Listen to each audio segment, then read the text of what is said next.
Welcome to Brain Power. आज के session में हम सिलेक्शन टूल के बारे में सीखेंगे कि इसका यूज कहाँ पे और किस तरीके से होता है। इसके नीचे यहाँ पे एक और टूल दिया हुआ है। ये सारे जो भी टूल है वो सारे के सारे सिलेक्शन टूल हैं।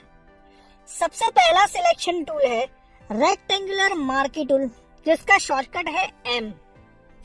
ये मैंने सिलेक्ट किया रेक्टेंगुलर मार्की टूल। इसका यूज किस तरीके से करना है वो आप देख लीजिए।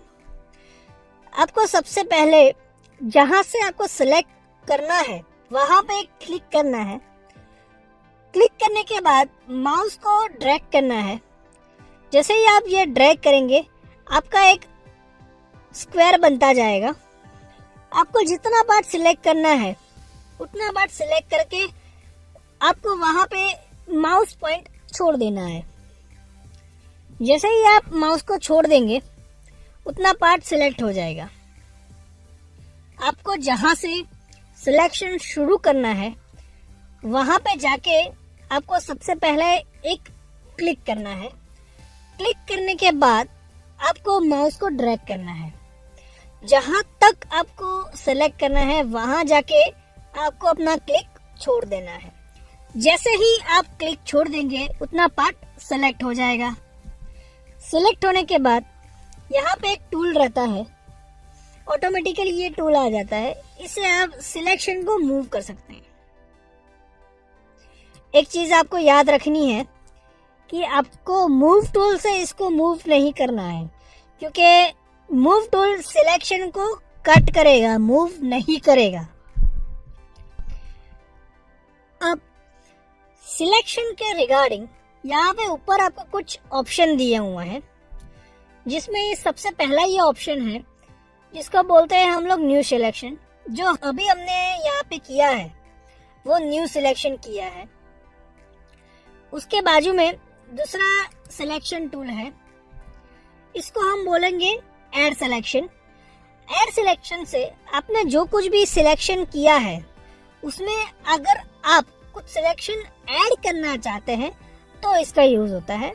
एज पर एग्जाम्पल, इतना पार्ट जो अभी हमने सिलेक्ट किया है, अब उसमें मुझे नीचे का जो पार्ट है वो भी ऐड करना है। तो किस तरीके से करेंगे? जो पार्ट ऐड करना है वो आपको इतना इस तरीके से सिलेक्ट करना है। अब देखिए ये नीचे का पार्ट भी जो है वो सिलेक्शन में ऐड हो चुका है और आपको अंडू करना है। तो इसके अंदर आपको कंट्रोल ऑल्टर जेड करना पड़ेगा।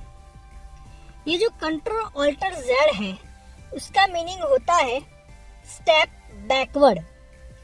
मतलब कि फोटोशॉप के अंदर अगर आपको अंडू करते रहना है तो आपको स्टेप बैकवर्ड करना पड़ेगा। क्यों? क्योंकि यहाँ पे आप अंडू कर सकते हैं, कंट्रोल जेड कर सकते हैं, लेकिन फोटोशॉप के अंदर कंट्रोल जेड सिर्फ एक ही बार होता है। इसलिए अगर आपको एक से ज्यादा बार वापस पीछे जाना है तो आपको स्टेप बैकवर्ड करना पड़ेगा।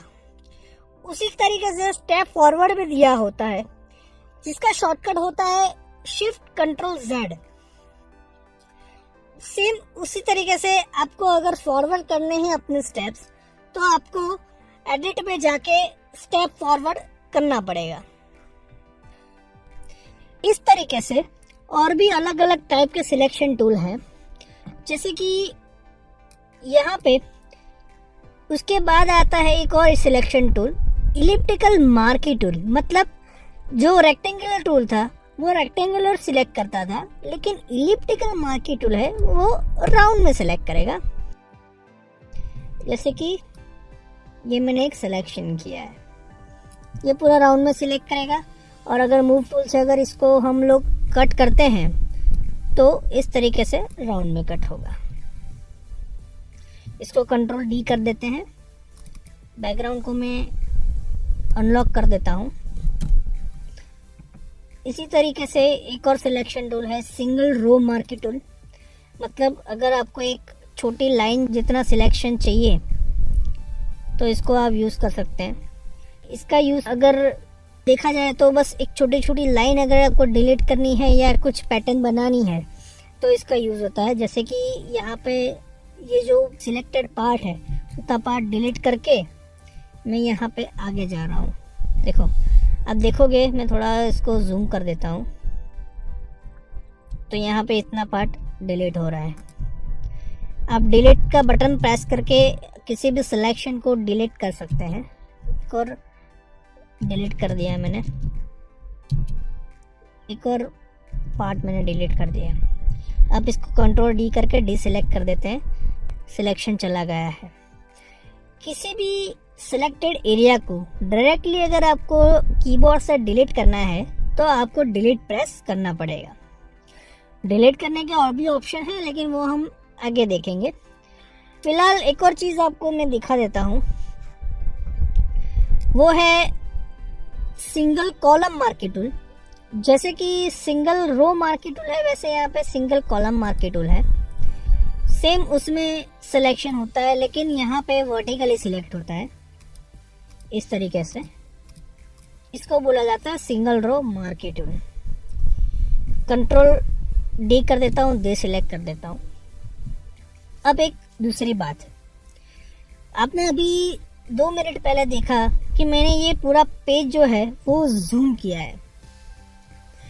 तो zoom in zoom out Photoshop में किस तरीके से होता है वो मैं आपको सिखा देता हूँ। जूम इन जूम आउट करने के अलग अलग बहुत सारे तरीके हैं। सबसे पहला, कीबोर्ड के ऊपर ऑल्ट प्रेस करके माउस के स्क्रॉल व्हील से हम इसको जूम इन जूम आउट कर सकते हैं, फर्स्ट। सेकेंड वन, आप कंट्रोल प्लस या तो फिर कंट्रोल माइनस कर सकते हैं। थर्ड वन, विंडोज के अंदर यहाँ पे एक पैलेट दिया है, उसको हम बोलेंगे नेविगेटर। नेविगेटर में आप यहाँ पे देख पाओगे एक रेड कलर का बॉर्डर है। यहाँ पे आप देखोगे कि 50% जूम है। इस तरीके से इसको यहाँ पे आपको ज़्यादा जूम कर सकते हो। इवन इसको पकड़ के भी इस तरीके से आप जूम इन जूम आउट कर सकते हो। आपने इतना पार्ट जूम किया है, नीचे का पार्ट आपको देखना है तो यहाँ पे जाके ये हैंड टूल दिख रहा है, ये हैंड से आपको नीचे इसको आप मूव कर सकते हो रेड बॉर्डर को। तो देखिए आपको दूसरा पार्ट दिखेगा। तो इस तरीके से आप इसको जूम इन जूम आउट भी कर सकते हैं। इस एरो पे क्लिक कीजिए, पैलेट आपका बंद हो जाएगा।